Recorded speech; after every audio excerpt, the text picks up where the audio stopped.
ఇలాంటి సంఘటనలు ఇంతకు ముందు చాలా జరిగాయి, కానీ ఇదే మొదటిసారి. అప్పుడెప్పుడో 2000 సంవత్సరంలో సౌత్ ఆఫ్రికా ఇండియాలో గెలిచారు. దాని తర్వాత వాళ్ళు గెలిచిందే లేదు. 2012లో ఇంగ్లాండ్ గెలిచారు. 2024లో న్యూజిలాండ్ వైట్ వాష్ చేసింది. మళ్ళీ ఇప్పుడు 25 సంవత్సరాల తర్వాత సౌత్ ఆఫ్రికా ఇండియాని వైట్ వాష్ చేసి వెళ్తున్నారు. దీనికి ఇండియన్ క్రికెట్ అభిమానులు మొత్తం అందరూ కూడా ఒక విధంగా చెప్పాలంటే చాలా చాలా చాలా బాధకి గురవుతున్నారు. ఎటువంటి సందేహం లేదు. మరి దీనికి గల కారణాలు ఏంటి? దాని గురించి మాట్లాడుకుందాం. Let's get started. కారణాల్లోకి వెళ్లే ముందర ఈ టెస్ట్ సిరీస్ కి సంబంధించి కొన్ని నంబర్స్ చెప్తా. అవి చూస్తే, అవి వింటే ఎక్కడో మీకు కూడా కాస్త అమ్మదినమ్మ బత్తాయో అన్న ఫీలింగ్ కలగకుండా ఉండదు. Take a look at this. 408 margin of defeat ఇది ఈ రెండో టెస్ట్ మ్యాచ్ లో. Highest in terms of runs for India. 15.5 ఇది సౌత్ ఆఫ్రికా బౌలింగ్ యావరేజ్ ఈ సిరీస్ లో. 17 వికెట్స్ అట్ 8.9 ఇది సైమన్ హార్మర్ యావరేజ్ ఈ సిరీస్ లో.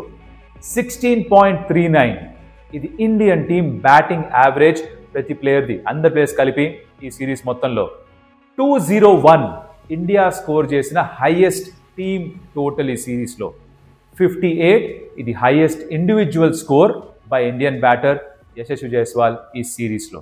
ఇండియన్ క్రికెట్ ఫ్యాన్గా మనం రెండు విధాలుగా రియాక్ట్ అవ్వచ్చు ఇప్పుడు. మొదటిది ఎమోషనల్గా, గౌతమ్ గంభీర్ కోసం తీసి పారదోపండి, క్యాప్టెన్ని మార్చి పారదోపండి, ప్లేయర్స్ అందరిని తీసేయండి, అజయ్ దగ్గర కూడా రిజైన్ చేయించేసేయండి, కొత్త ప్లేయర్ తీసుకురండి, మా విరాట్ కోహ్లీ, రోహిత్ శర్మ, అశ్విన్ అందరినీ వెనక్కి తీసుకురండి అని ఎమోషనల్గా రియాక్ట్ అవ్వచ్చు. లేదా లాజికల్గా ఆలోచిస్తూ ఇండియన్ టెస్ట్ క్రికెట్ ఈ పరిస్థితికి ఎందుకు వచ్చింది, దీని వెనకాల ఉన్న కారణాలు ఏంటి, మనం ఏ లెవెల్లో ఉన్నాం, మనం చేస్తున్న పొరపాట్లు ఏంటి. ఇప్పుడు ఒక ఇండివిజువల్గా అయినా, ఒక టీం లాగా అయినా, ఒక కంపెనీలో అయినా మనం ఇంప్రూవ్ అయ్యేది ఎప్పుడు అంటే మన లోపాలు ఏంటో మనం అర్థం చేసుకున్నప్పుడు, అంగీకరించినప్పుడు. ఆ ప్రయత్నం చేద్దాం. మీరు గనక లాజికల్ రీజనింగ్ ఏంటో తెలుసుకుందాం అనుకుంటే stay with me till the end. ఎమోషనల్గా రియాక్ట్ అవుదాం అనుకుంటే ఈ వీడియో అస్సలు మీకోసం కాదు. సరేనా? మాట్లాడుకుందాం కారణాలు ఏంటో ఇండియన్ టెస్ట్ క్రికెట్ ఇక్కడికి చేరుకోవడానికి. నా దగ్గర 7 కారణాలు ఉన్నాయి. First one, preparation. ఇంగ్లీష్లో ఒక సామెత ఉంది, practice makes a man perfect. పదే పదే ఒక పని సరిగ్గా చేస్తే దానిలో మనం ఎక్స్పర్ట్గా మారుతూ ఉంటాం. ఆ ప్రిపరేషన్ ఇండియాది హోమ్ టెస్ట్ మ్యాచెస్కి అస్సలు సరిగ్గా లేదు. ఇది ఇప్పటిది కాదు, ఓ దశాబ్ద కాలంగా జరుగుతోంది. బట్ అయినా కూడా మన దగ్గర ఉన్న స్కిల్డ్ ప్లేయర్స్ తోటి దాన్ని ఓవర్కమ్ చేసాం. ఇప్పుడు ఎక్స్పోజ్ అవుతున్నాం. ఎందుకు ఎక్స్ప్లెయిన్ చేస్తా. దీనికి మిమ్మల్ని కాస్త ఫ్లాష్ బ్యాక్లోకి తీసుకెళ్ళాలంటే 2012-2013లో బీసీసీఐ ఒక నిర్ణయం తీసుకున్నారు.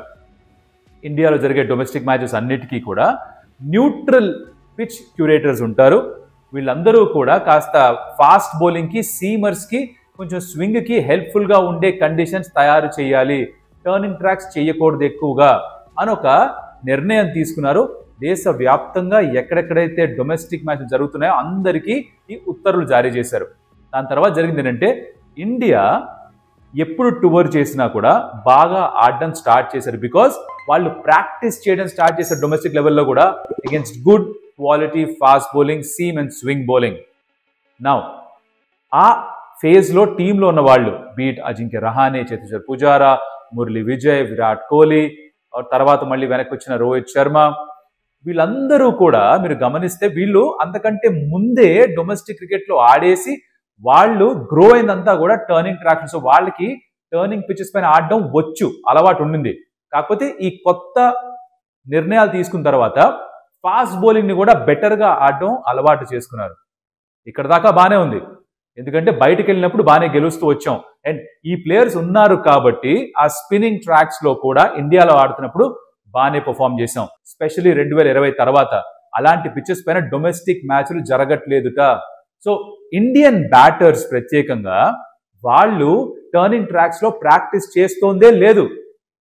గమనించండి, ఇప్పుడు ఈ సిరీస్ కంటే ముందర ఏం చేస్తున్నారు మన వాళ్ళు? ఆస్ట్రేలియాలో ఒక వైట్ బాల్ సిరీస్ ఆడుతున్నారు. అక్కడి నుంచి డైరెక్ట్గా వచ్చి మెజారిటీ వాళ్ళందరూ ఇక్కడ ఆడారు. దాని ముందర ఇంగ్లాండ్కి వెళ్ళారు, అక్కడ బాగానే పర్ఫామ్ చేశారు. బికాస్ పిచెస్ వేరు, ఫాస్ట్ బౌలర్స్ ఎక్కువగా ప్లేలో ఉన్నారు అక్కడ. బట్ ఎప్పుడైతే తిరిగి మళ్ళీ ఇండియన్ కండిషన్స్కి వస్తున్నామో, ఎప్పుడైతే టర్నింగ్ ట్రాక్స్ ఎక్కువగా ఉపయోగిస్తున్నామో, ఎప్పుడైతే మన ఇండియన్ బ్యాటర్స్ టర్నింగ్ ట్రాక్స్ పైన ఆడడం తగ్గిపోయిందో, వాళ్ళకి ఆ స్కిల్ లెవెల్ తగ్గిపోయిందో ఎక్స్పోజ్ అయిపోతున్నాం. ఇండియన్ బౌలర్స్కి ఏం జరిగింది? మనం కన్సిస్టెంట్ గా టర్నింగ్ ట్రాక్స్ పైన ఆడుతున్నాం టెస్ట్ మ్యాచెస్ మాత్రం. సో బాల్ తీసుకొచ్చి రప్పమని వేస్తే టర్న్ అవుతుంది, క్విక్ గా వేసినా టర్న్ అవుతుంది, వికెట్ పైన వేసినా టర్న్ అవుతుంది, రఫ్ లో వేస్తే ఇంకా టర్న్ అవుతుంది. సో ఆ టర్నింగ్ ట్రాక్స్ పైన వేయడం మన వాళ్ళని కొట్టేవాళ్ళు లేరు. కాకపోతే అఫ్ కోర్స్ ఆ లెవెల్ స్కిల్ లెవెల్లో డిఫరెన్స్ ఉన్నా కూడా టర్నింగ్ ట్రాక్స్ ర్యాంక్ అనేది ఇచ్చినప్పుడు స్కిల్ లెవెల్ సేమ్ అయిపోతుంది, అది కూడా ఎక్స్పోజ్ అయింది. ఇది మొదటి కారణం. ఆల్రౌండర్స్ ఎక్కువగా పిక్ చేయడం, స్పెషలిస్ట్ పిక్ చేయకపోవడం, ఇది టీమ్ మేనేజ్మెంట్ తీసుకున్న నిర్ణయం. Be it Washington Sundars, Nitish Kumar Reddy, Akshar Patel, Ravindra Jadeja of course is the world class allrounder, తన్ని ఈ జాబితాలో వేయలేము. కానీ మిగతా అందరినీ కూడా మీరు ఆల్రౌండరు, బ్యాటింగ్ డెప్త్ పెంచుకుంటూ పోతాం అనుకుంటూ వెళ్ళి టర్నింగ్ ట్రాక్స్ ఉన్నాయి కాబట్టి ఎటువంటి స్పిన్నర్ తీసుకొచ్చినా కూడా వాళ్ళు అంతే ఎఫెక్టివ్ గా ఉండి, కొన్ని సందర్భాల్లో కుల్దీప్ లాంటి బౌలర్ని కూడా బయట పెట్టి మనం చేసింది ఏంటంటే స్పెషలిస్ట్స్ ఎవరైతే అవసరమో టెస్ట్ మ్యాచెస్ లో వాళ్ళని ఆడించడం తక్కువ చేసాం కాలక్రమేణా. బ్యాటింగ్ ఆర్డర్ చూసుకున్నా సరే మీరు నంబర్ 3లోనే వాషింగ్టన్ సుందర్ తో ఆడిస్తే, again with due respects to him, అంటే మీ దగ్గర స్పెషలిస్ట్ బ్యాటర్సే లేరా? ఇదొకటి ఆలోచించాలి. సో ఈ మక్కువ ఏదైతే ఉందో, ఆల్రౌండర్స్ ఎక్కువ కావాలి, బ్యాటింగ్ ని పొడిగిస్తూ ఉండాలి అని, అది ఇండియాని దెబ్బతీస్తోంది. నితీష్ కుమార్ రెడ్డి ఫర్ ఇన్స్టెన్స్ తను ఎన్ని ఓవర్స్ వేస్తున్నాడు ఇండియాలో ఆడుతున్నప్పుడు? తను బ్యాటర్ గా ఆడుతున్నాడా? నంబర్ 7, నంబర్ 8, నంబర్ 9 పంపిస్తారు, బౌలింగ్ చేయడు. వాషింగ్టన్ సుందర్ మొదటి టెస్ట్ మ్యాచ్ లో ఎన్ని ఓవర్స్ వేశాడు? తను ప్యూర్ బ్యాటర్ గా ఆడిసినట్టు అక్కడ. అక్షర్ పటేల్ ఒక మ్యాచ్ ఆడాడు, ఇంకో మ్యాచ్ తను డ్రాప్ చేశారు. మీరు గమనిస్తే గనక ఈ ఆల్రౌండర్స్ ని ఆడించడం అన్న వ్యామోహం ఏదైతే ఉందో అది ఇండియాని చాలా ఇబ్బంది పెడుతోంది. మూడో కారణం, డొమెస్టిక్ పర్ఫార్మెన్సెస్ ని రెస్పెక్ట్ చేయకపోవడం. రంజీ ట్రోఫీ, దులీప్ ట్రోఫీ, ఇరానీ ట్రోఫీలో బాగా రన్ స్కోర్ చేసిన బ్యాటర్స్ అయినా, బోల్డెన్ వికెట్స్ తీసుకున్న బౌలర్స్ అయినా వాళ్ళని తీసుకొని అవకాశం ఇస్తే బహుశా బెటర్ గా మారచ్చేమో. అంటే ఓడిపోయిన తర్వాతే కూర్చొని పోస్ట్ మార్టం చేయగలం, గెలుస్తున్నప్పుడు అన్ని కూడా అలా మంచ కిందకి నెట్టేస్తాం, దుమ్మంతా దులిపేస్తాం కిందకి, కనిపించదు కంటికి. ఇప్పుడే కనిపిస్తాయి అన్ని కూడా. రంజీ ట్రోఫీలో బోల్డ్ రన్ స్కోర్ చేసేవాళ్ళు, కన్సిస్టెంట్ గా రన్ స్కోర్ చేసేవాళ్ళు. సర్ఫరాజ్ ఖాన్ ఫర్ ఎగ్జాంపుల్ 60కి పైగా డొమెస్టిక్ లో యావరేజ్ ఉన్న తనని ఏ కారణంగా టీం నుంచి బయట పెట్టారు? డిసిప్లినరీ రీజన్స్ అని చెప్పారు, డ్రెస్సింగ్ రూమ్ ఇన్ఫర్మేషన్ లీక్ చేశారు అన్నారు. ఎంతకాలం తన్ని దానికోసం పనిష్ చేస్తారు? ఎవరు చేస్తున్నారు పనిష్? ఇలాంటి ప్రశ్నలకి సమాధానాలు కావాలి. కరుణ్ నాయర్ డొమెస్టిక్ లో ఇన్ని రన్ స్కోర్ చేశాడు, ఎస్ ఇంగ్లాండ్ తీసుకెళ్ళారు, అక్కడ ఎక్కువ రన్ స్కోర్ చేయలేదు, తిరిగి మళ్ళీ తన వైపుకు వెళ్ళమని చెప్పేసి అజిత్ దగ్గర చెప్పేశారు, అందరికీ సమాన అవకాశాలు రావని చెప్పారు. కానీ ఇటువంటి కండిషన్స్ లో తను కుప్పలు రన్స్ స్కోర్ చేసున్నాడు. అలాగే వేరే బ్యాటర్స్ కూడా ఉన్నారు, Abhimanyu Easwaran for that matter, తను కూడా కుప్పలు రన్ స్కోర్ చేస్తున్నాడు డొమెస్టిక్ లో, Ranji trophy, Duleep trophy formats లో. బౌలర్స్ విషయానికి వస్తే తనుష్ కోటియాన్ లాంటి స్పిన్నర్స్ ఉన్నారు, హర్ష్ దుబే లాంటి లెఫ్ట్ ఆర్మ్ స్పిన్నర్స్ ఉన్నారు. Maybe it's time that specialist వైపు వెళ్లాల్సిన అవసరం, సమయం, సందర్భం బహుశా వచ్చేసిందేమో. నేను ఇప్పుడు చెప్తున్న ఈ కారణాలు ఎక్కడన్నా మీకు నచ్చితే, మీతో రెసినేట్ అయితే, మీరు కూడా అరే కరెక్టే కదా మాట్లాడుతున్నా అనిపిస్తే ఒక లైక్ ఇవ్వండి. Because you know this very well. Like చేస్తే వీడియోని ఆటోమేటిక్గా ఎక్కువ మందికి చూపిస్తుంది యూట్యూబ్ ఆల్గోరిథం. అండ్ ఇది కౌశిక్కి మాత్రమే కాదు, స్టంప్టేల్స్కి మాత్రమే వర్తించదు. మీరు ఏ క్రియేటర్ వీడియో చూసినా యూట్యూబ్లో, వీడియో నచ్చితే లైక్ చేయండి. Let's continue with other reasons. నాలుగో కారణం, ఇది టీమ్ మేనేజ్మెంట్ ని దీనికి రెస్పాన్సిబిలిటీ తీసుకోవాల్సిన అవసరం ఉంది. టీమ్ మేనేజ్మెంట్ అంటే ది కెప్టెన్ అండ్ కోచ్, వీళ్ళ పాత్ర దీనిలో చాలా ఎక్కువగా ఉంటుంది. టీమ్ కూర్పు ఎలా ఉంటుంది? స్క్వాడ్ సెలెక్ట్ చేసేది selection committee, but playing 11 decide చేసేది captain and coach along with the help of some support staff. So వీళ్ళు తీసుకున్న నిర్ణయాలు ఎలా అయితే ప్లేయర్ ని మారుస్తూనే ఉన్నారో. మీకు ఒక స్టాట్ చెప్తాం, 2024 నుంచి టెస్ట్ మ్యాచెస్ లో మీకు అసలు తెలుసా ఎన్ని సందర్భాల్లో ఎంతమంది ప్లేయర్స్ మారారో? On your screen you can take a look at this. India దాదాపు 24-25 ప్లేయర్స్ ని మార్చారు 2024 నుంచి. ఇంత చర్న, ఇంతమంది ప్లేయర్స్ ని లోపల తీసుకురావడం, బయటికి పంపించడం అంటే ఎవరికి కూడా ఒక సెన్స్ ఆఫ్ సెక్యూరిటీ లేదు. ఇండియాకి ఆడడం అంటేనే బోల్డ్ అంత ప్రెషర్ తో కూడుకున్న పని. అలాంటిది మీరు ఏ మ్యాచ్ ఆడతారో తెలీదు, ఆడినా ఏ పొజిషన్ లో బ్యాటింగ్ చేస్తారో తెలీదు, ఆల్రౌండర్లో ఆడుతున్నా మీరు బౌలింగ్ చేస్తారో లేదో తెలీదు, ఈ మ్యాచ్ లో మీరు నంబర్ 3 ఆడితే నెక్స్ట్ మ్యాచ్ లో నంబర్ 8 లో బ్యాటింగ్ చేస్తారో లేదో తెలీదు. ఇంత కన్ఫ్యూజన్ లో ఏ ప్లేయర్ కూడా కాన్ఫిడెంట్ గా ఆడలేడు, ఏ ప్లేయర్ కూడా ఒక సెన్స్ ఆఫ్ సెక్యూరిటీ ఉండదు. ఆ సెక్యూరిటీ, ఆ భరోసా, ఆ నమ్మకం ఇవ్వాల్సిన బాధ్యత కెప్టెన్ ది, కోచ్ ది. అక్కడ ఖచ్చితంగా గౌతమ్ గంభీర్ది కూడా చిన్న ఫాల్ట్ ఖచ్చితంగా ఉంది. నౌ గంభీరే మొత్తం దీనికి కారణమా? కాకపోవచ్చు. ఎందుకు అంటే తను నిజమే ప్లేయింగ్ 11 సెలెక్ట్ చేసినా కూడా సెలెక్ట్ చేసిన ప్లేయర్స్ వెళ్ళి ఆడాలి. ఆ బ్యాటర్సే రన్ స్కోర్ చేయాలి, ఆ బౌలర్సే వికెట్స్ తీసుకోవాలి. వాళ్ళ పని చేయకపోతే గౌతమ్ గంభీర్ ఏమీ చేయలేడు. తను బెస్ట్ ప్లేయర్స్ని తీసుకొచ్చి పెట్టినా వాళ్ళు పర్ఫామ్ చేయకపోతే గంభీర్ ఏమీ చేయలేడు. కానీ తీసుకున్న నిర్ణయాల్లో కొన్ని పొరపాట్లు అయితే ఖచ్చితంగా ఉన్నాయి. దాన్ని సరిదిద్దుకోవాలి. సరిదిద్దుకోవడానికి గౌతమ్ గంభీర్నే మారుస్తారా, లేకపోతే తన ఆలోచన విధానాన్ని మార్చుకోమని చెప్తారా? వెయిట్ చేసి చూడాలి. మరో కారణం టీమ్ మేనేజ్మెంటే. వాళ్ళ ఆలోచన విధానంలో ప్రాబ్లం ఉంది. మొదటి టెస్ట్ మ్యాచ్లోనేమో నితీష్ కుమార్ రెడ్డి వద్దన్నారు, రిలీజ్ చేశారు. ఇండియా ఏతో వెళ్ళి ఓడిఐస్ ఆడమని చెప్పారు. రెండో టెస్ట్ మ్యాచ్ తను మళ్ళీ వెనక్కి పిలిపించారు, తన్ని ఆడించారు.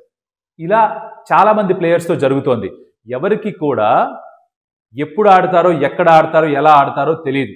తర్వాత కారణం మన ఇండియన్ బ్యాటర్స్ ఎలా అయితే విఫలమవుతున్నారో అలాగే మన ఇండియన్ స్పిన్నర్స్ కూడా విఫలమవుతున్నారు. స్పెషల్లీ ఎక్కడ తెలుసా? పిచ్ ర్యాంక్ టర్నర్ కాకపోతే, డే 1 నుంచి బాల్ టర్న్ అవ్వకపోతే, కొంచెం మీరు లాంగ్ స్పెల్స్ వేసి బ్యాటర్ వికెట్ సంపాదించాలి, మీ స్కిల్స్ ఎక్కువ ప్రదర్శించాలి, ఫ్లైట్లో పేస్తో, ఆ వేరియేషన్స్ తోటి, ఆ డ్రిఫ్ట్ తోటి, ఆ టర్న్ సంపాదించడం, ఇలాంటి స్కిల్స్ అన్నీ కూడా కనుమరుగైపోతున్నాయి. మంచి బ్యాటింగ్ పిచెస్ పైన వికెట్స్ తీసుకోవడం ఒక కళ. ఆ కళ అంతరించిపోతోంది, ఎటువంటి సందేహం లేదు. అగైన్ దీనికి కారణం కూడా మొదట్లో మాట్లాడుకున్న పాయింటే.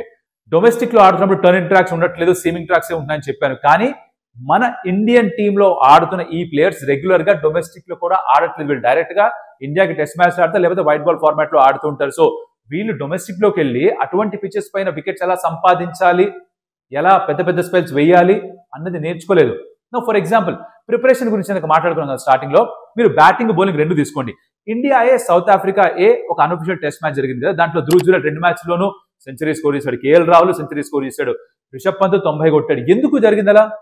బికాజ్ సెంటర్ ఆఫ్ ఎక్సలెన్స్ లో ఆడుతున్నప్పుడు ఆ పిచెస్ బ్యాటింగ్ కి అనుకూలంగా ఉన్నాయి, అందుకని అక్కడ ఆ రన్ స్కోర్ చేయగలిగారు. అంటే మీరు టెస్ట్ సిరీస్ కోసం టెస్ట్ సిరీస్ లో ఎటువంటి పిచెస్ ఇద్దాం అనుకుంటున్నారో అలాంటి పిచెస్ తయారు చేసుకోలేదు. మీరు మంచి పిచెస్ మీద, మంచి బ్యాటింగ్ పిచెస్ మీద మీరు మ్యాచ్ ఆడేసి అలా ప్రిపేర్ అయ్యి వచ్చి ర్యాంక్ టర్నర్స్ మీద బ్యాటింగ్ చేయమంటే ఎలా చేస్తారు? అలాగే ఈ స్పిన్నర్స్ కూడా అటువంటి పిచెస్ మీద బౌలింగ్ చేస్తే ఒక రకం, కానీ మీరు ఆడుతున్న ప్రతి టెస్ట్ మ్యాచ్ లో ర్యాంక్ టర్నర్సే ఉంటే మీకు వేసినప్పుడల్లా ఈజీగా బాల్ టర్న్ అయిపోతూ వికెట్ వచ్చేస్తుందంటే మీ స్కిల్ పైన ఎక్కువ నమ్మకం, ఎక్కువ పని చేయాల్సిన అవసరం లేదు అంటే ఇలానే ఉంటుంది రిజల్ట్. మరి దాన్ని సరిదిద్దుకోవాల్సిన అవసరం ఉంది. ఆఖరి కారణం, కొంతమంది టెస్ట్ ప్లేయర్స్ని పొటెన్షియల్ మీద పిక్ చేశారు. వాళ్ళ పొటెన్షియల్ చూపిస్తున్నారు, భవిష్యత్తులో మంచి ప్లేయర్గా మారే అవకాశం ఉందని ఒక నమ్మకంతో తీసుకున్నారు. దాంట్లో నితీష్ కుమార్ రెడ్డి గారు ఒకడు, హర్షిత్ రాణా మరొకడు, సాయి సుదర్శన్ మరొకడు, and of course Washington Sundar. ఇప్పుడు ఇలా కొంతమంది ప్లేయర్స్ ఉన్నారు. అందరూ పర్ఫామ్ చేస్తున్నారా? అందరికీ కావాల్సిన అవకాశాలు కల్పిస్తున్నారా? వాళ్ళు ఆడితే వాళ్ళు ప్రతి రోల్లో వాళ్ళకి కావాల్సినంత ఎక్స్పోజర్ వస్తుందా? ఒక లాజిక్ ఏమి ఇచ్చారంటే నితీష్ కుమార్ రెడ్డిని ఉట్టి బయట దేశాలకు వెళ్ళినప్పుడు మాత్రమే ఆడిస్తే కుదరదు, ఇండియాలో ఆడుతున్నప్పుడు కూడా ఆడించాలి, అప్పుడే తను టెస్ట్ మ్యాచ్లు కూడా ఆడుతూ ఆడుతూ అలవాటు అవుతుందన్నారు. కానీ ఆడుతూ ఆడుతూ ఫీల్డింగ్ మాత్రమే చేస్తే అలవాటు అవ్వదు. తను బ్యాటింగ్ అయినా ఒక సరైన పొజిషన్లో చేయాలి, తను బౌలింగ్ అయినా కొన్ని ఓవర్స్ వేయాలి. This applies to any player. అది చేయనప్పుడు మీరు పొటెన్షియల్ మీద మాత్రమే పిక్ చేస్తాను అంటే వాళ్ళకి పర్ఫామ్ చేసి వాళ్ళకి ఎక్స్పీరియన్స్ సంపాదించే అవకాశాలు మీరు సృష్టించకపోతే వాళ్ళు ఎప్పటికీ నేర్చుకునేది? ఈ ప్రశ్నకి సమాధానం కూడా ఆలోచించుకోవాలి. ఇక్కడ నేను 7 కారణాలు చెప్పాను. ఈ కారణాలతో మీరు ఏకీభవించవచ్చు, ఈ కారణాలు కాకుండా వేరే కారణాలు నేను నమ్మచ్చు, అసలు ఇదంతా కాదు కోచింగ్ తీసి పారేసేయండి కూడా అనుకోవచ్చు. మీరు ఈ కారణాలతో ఒప్పుకుంటారు లేదా? మీ ఉద్దేశంలో ఏ పాయింట్స్కి కొంచెం మెరిట్ ఉంది అనిపిస్తుంది, ఏ పాయింట్స్ గురించి ఇంకా డిబేట్ డిస్కషన్ అవసరం ఉంది అనుకుంటున్నారు? Let me in the comments. ఎక్కడైనా వీడియో నచ్చుంటే like the video, and of course ఇప్పటిదాకా ఎప్పుడు సబ్స్క్రైబ్ చేసుకోకపోతే సబ్స్క్రైబ్ చేసుకోండి. ఇది ఇండియన్ క్రికెట్కి, ఇండియన్ క్రికెట్ ఫ్యాన్స్కి చాలా కష్టమైన సిచ్యువేషనే.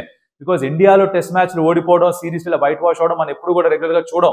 సో మనకి ఇలా ఓడిపోవడం అలవాట్లేదు కాబట్టి చాలా కష్టంగా ఉంటుంది జీర్ణించుకోవడానికి. బట్ మనం అర్థం చేసుకోవాల్సిన విషయం, రైట్ నౌ ప్రపంచ టెస్ట్ క్రికెట్లో మన దగ్గర ఉన్న టీం అంత మంచి టీం కాదు. ఇంగ్లాండ్లో స్థాయికి మించి ఆడారు, ఇంగ్లాండ్ కూడా సరిగ్గా ఆడలేదు, మన సిరీస్ డ్రా చేసుకున్నాం, credit to the Indian team for that. కానీ ఇప్పుడు ఉన్న పరిస్థితుల్లో మన టీం అంత మంచి టీం కాదు.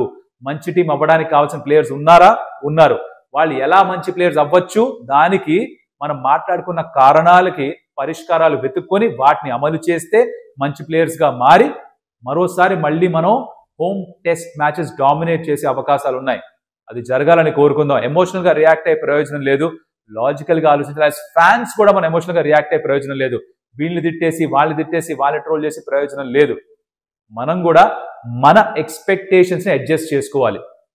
మన టీం ప్రస్తుతానికి WTC టేబుల్ చూసినట్టుగా నంబర్ 5 స్థానంలో ఉన్నారు. అంటే మధ్యలో ఎక్కడో ఉన్నారు. మనకంటే కింద కొన్ని టీమ్స్ ఉన్నాయి, మనకంటే పైన చాలా టీమ్స్ ఉన్నాయి. వాటితో కంపీట్ చేయాలంటే మన స్థాయిని మనం పెంచుకోవాలి. అప్పటిదాకా మన ఎక్స్పెక్టేషన్స్ మనం తగ్గించుకోవాలి. మరొకటి మళ్ళీ కలుస్తే అప్పటిదాకా సెలవు. అదియోస్ అమిగోస్.